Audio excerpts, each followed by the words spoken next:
हाँ जी। जय हिंद एवरीवन। मैं सुमित कुमार एक बार फिर से आपका स्वागत करता हूं अपने इस यूट्यूब चैनल पे।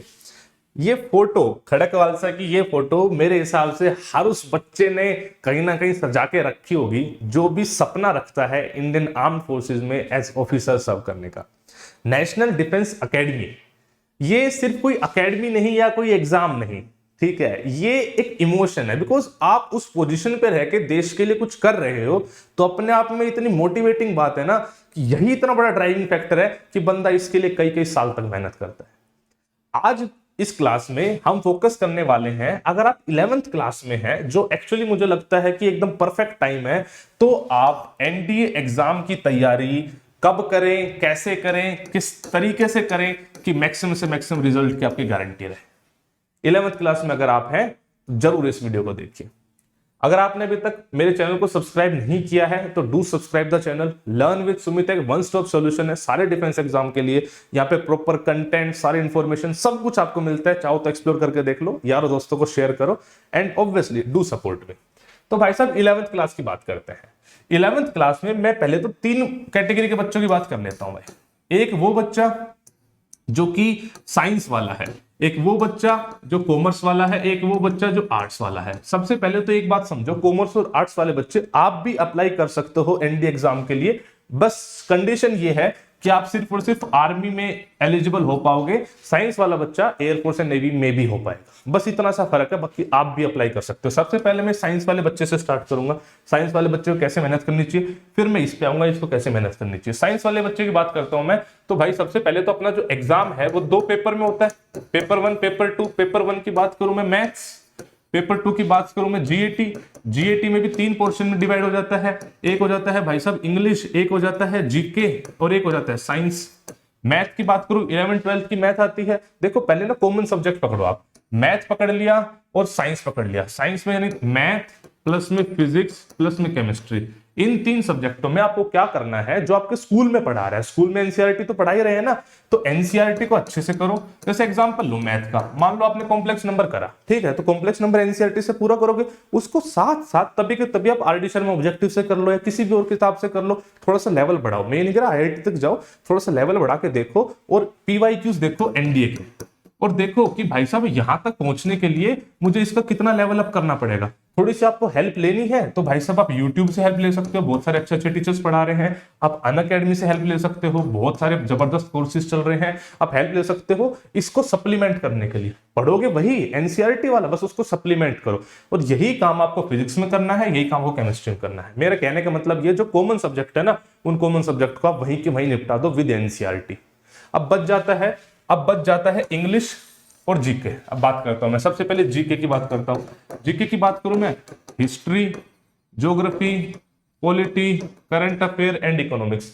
इनमें मुझे ऐसा लगता है कि आपको ना टीचर की जरूरत पड़ेगी। बिकॉज आप नॉन मेडिकल स्ट्रीम के बंदे हो तो आपको थोड़ा सा मतलब इस चीज से आप निकल चुके हो, तो थोड़ा सा आपको जरूरत पड़ेगी टीचर की। तो इसके लिए अगर आपको भाई पढ़ना है तो अगेन यूट्यूब या फिर अनअकैडमी या किसी और प्लेटफॉर्म से आप पढ़ना चाहो तो टीचर। अब बुक्स पढ़नी है तो बुक्स में आप फोकस कर सकते हो एनसीईआरटी प्लस में कोई भी स्टैंडर्ड बुक, कोई भी, जैसे कि लूसेंट उठा लो, पाथफाइंडर उठा लो, कोई भी स्टैंडर्ड बुक, और साथ साथ पीवाईक्यूज पढ़ने शुरू कर दो। लेकिन इसमें आपको जरूरत पड़ेगी अलग से कहीं से पढ़ने की।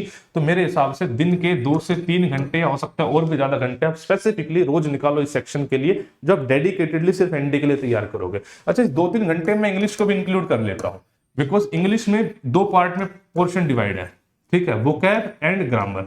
वोकैब मुझे लगता है आप खुद कर सकते हो, एक बुक आती है word power made easy by Norman Lewis, उससे वोकैब कर लो। मेरे हिसाब से उससे बेहतरीन कोई बुक नहीं, किसी और की जरूरत भी नहीं है। ग्रामर के लिए मुझे पर्सनली ऐसा फील होता है कि टीचर की जरूरत पड़ेगी आपको, फिर भी आपको किताब जाननी है तो बख्शी किताब आती है, रैनन मार्टिन किताब आती है, वो कर लीजिए, रैनन मार्टिन या बख्शी, वो ग्रामर के लिए स्टैंडर्ड है। वरना तो भाई साहब अगेन यूट्यूब या अनअकैडमी बहुत सारे कोर्सेज चलते रहते हैं, आप प्लीज उनसे रेफर।